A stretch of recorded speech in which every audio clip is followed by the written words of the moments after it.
Welcome back. If it is joining us, you're watching the news at 10 live on Channels Television. A reminder of our top stories. At least 5 officers killed as security operatives and suspected herdsmen clash in Numan Council, Adamawa State. The National Agency for the Control of AIDS raises concern over lack of access to antiretroviral drugs as UN reports HIV infections on the rise in Nigeria. The independent petroleum marketers threatened to shut down operations in Delta State over leadership tussle. And former U.S. National Security Advisor Michael Flynn admits making false statements to the FBI about meetings with Russian ambassador prior to the 2016 presidential election.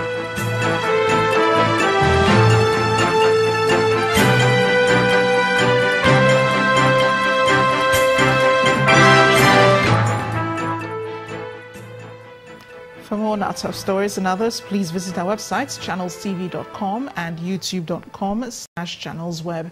You can also watch us on the go on your mobile device. Log on to m.channelstv.com or download the Channels TV app for Android, iOS and Windows phones from their respective stores.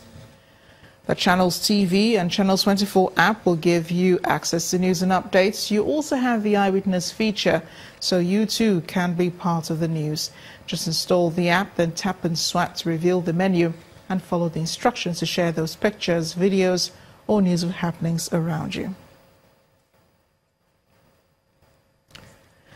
Speaking of which, here are some of the pictures that you sent into our Eyewitness portal. Let's begin with this one from Angwan Company, Eastern Bypass of Minna, the Niger State capital. We see a bridge which our Eyewitness reporter says is under construction being washed away.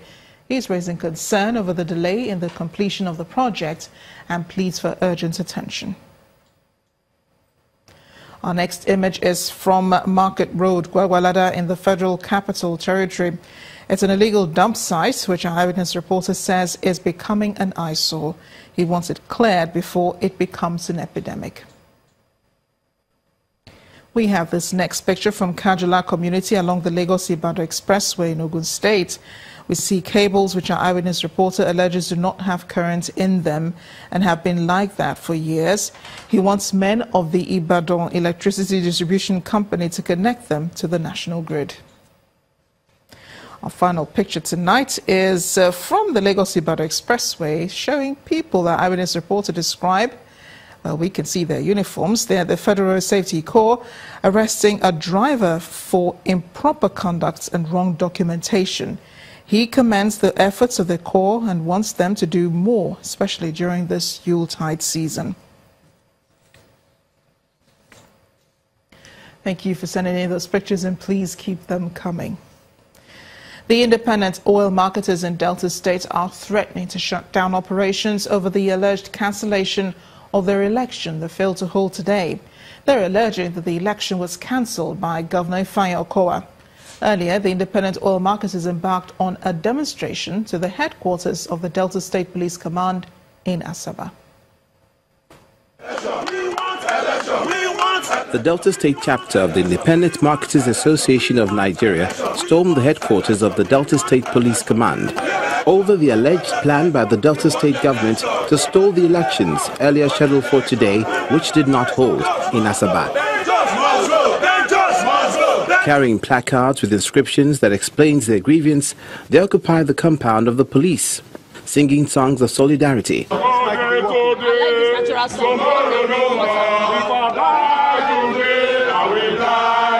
After over 30 minutes of protests, some of the leaders are seen approaching the protesters in company of the State Commissioner of Police. Casually dressed, perhaps in the spirit of the Salah celebrations, the Commissioner confirms being in a closed-door meeting with some of the leaders. I have listened to your leadership, and I want to assure you that I'm going to convey the message to the executive governor of the state without mincing words. Seemingly unsatisfied with this response, they take their protest to the government house, hoping to get an explanation as to why the elections were cancelled. We were told to prepare for election today. and we have mobilized all our marketers from all rank and file all over the federation to be in Asaba today for this election. You can see by what you are seeing here, and we are here only to be told that the election has been postponed indefinitely. If election does not work, it means the depot will not function until election is conducted, and all offices of FIPMAN will be closed. The filling stations will cease to operate in Delta State. The man in the eye of the storm for the oil marketers, who is also the chairman of the association, explains the circumstances that led to the cancellation of the elections. When the Security Council met, a decision was taken that election was to be held on the 1st of December. But when the governor now saw that, the national wrote a letter thanking the governor for his intervention, because there was kind of a very tense moment. Before now, the Delta State government has made frantic efforts to ensure a peaceful election for the group.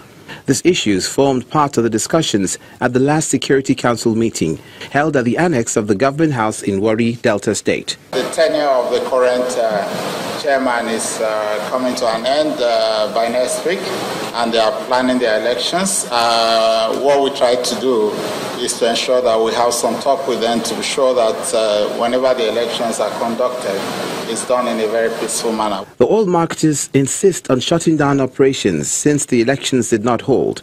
Now the state government needs to take steps to ensure that peace reigns for the sake of every Deltan.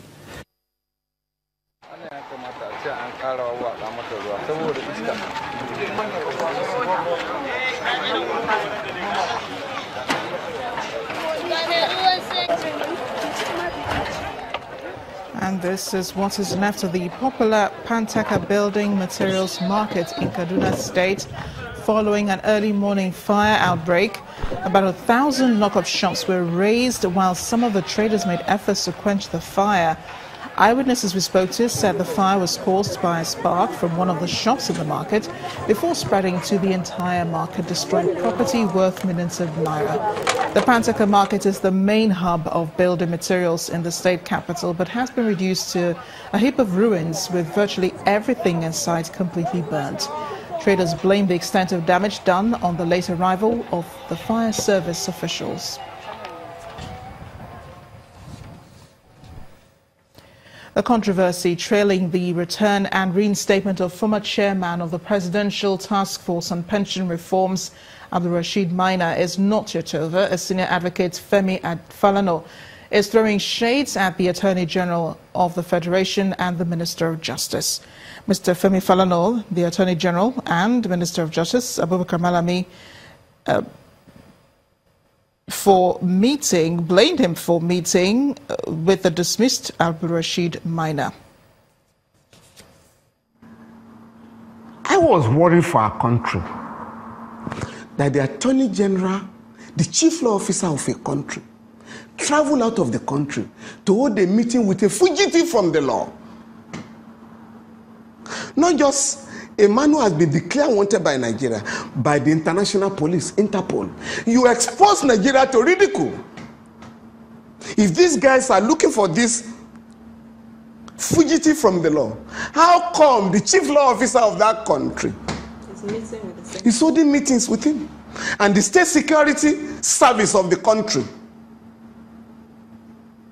is providing security for him, haven't entered the country illegally. I can't understand it. You can watch more on the interview with Femi Falana and his views on the Maina saga on Law Weekly. It shows tomorrow at 3:30 p.m. on DSTV. I'm going to leave you briefly now in the hands of Linda Akigbe in Abuja for more on the news at 10. Hi, Linda. Hello, Amarachi. It's about 1 week to the National Convention of the People's Democratic Party, and it appears that lots of conflicting interests capable of threatening the unity of the party still exist. Members of the party from North have split into two factions. They are the Northern Caucus and the concerned PDP Northern Youths of like minds. Both factions are at loggerheads on the micro-zoning the chairmanship position of the party to the southwest. While members of the Northern Caucus, led by a former governor of Kano State, is pledging their support for chairmanship aspirants from the Southwest, the youth wing of a Northern PDP describes the decision as undemocratic. There are 8 chairmanship aspirants contesting for the #1 seat of the PDP. 6 of them are from the Southwest region, with Mr. Uche Secondus and Raymond Dokwesi as the only aspirants from the South-South. We also reviewed other sensitive positions which have serious bearings on the success of 2019 elections and the rebuilding of confidence of Nigerians in the PDP, and in particular the position of the national chairman, and ensure that we create sense of belonging. We resolved and decided as a region that we support the zoning of the national chairmanship of PDP to the southwest zone of the southern region. The latest, most obsessionous and objectionable plot is by some party members from the north who have purportedly microzoned the national chairmanship of the party to the southwest in a bid to accord undue advantage to a preferred aspirant. This is contrary to the agreed arrangement of the party, which has at no time been changed. This group of people lack any authority or voice to speak on behalf of the North as a homogeneous entity and is therefore on its own. Their action is hereby rejected and totally condemned. Away from politics, the Director General of the National Broadcasting Commission is blaming the lack of funds as being responsible for the delay in the switchover to digital broadcasting. Mr. Modibo Kawu explains that broadcasting is expensive and requires a lot of funds, and the lack of it has been responsible for the slow pace of action. Mr. Kawu was speaking during the inspection of the digital station in Kwara State in the company of the Minister of Information and Culture, Mr. Lai Mohammed. We are going to be doing launches in phases. That's the decision we took, because a digital switchover in a very huge country like this requires a lot of funds. And when Nigeria is just moving out of recession and the country has to take a decision between putting money in infrastructure development, hospitals and whatnot, and also having to put a huge amount of money into digital switchover. I'm sure if Nigerian government says we put all the money in digital switchover, you'll be the very first person to complain. So the government has to prioritize its funding. So national digital switchover will come in phases. The Nigerian Navy has handed over a suspect who specializes in defrauding unsuspecting Nigerians of their hard-earned money by charging them 50,000 naira to procure fake employment into the Nigerian Navy. The suspect was apprehended when he was lured to a commercial bank to collect the said fee. There has been an increase in illegal employment schemes as a result of the high unemployment rates in the country. And when the News at 10 returns, Consumer Protection Council set to launch automated complaints mechanism to ease customer objection filing process. That's in business news. Please join us again.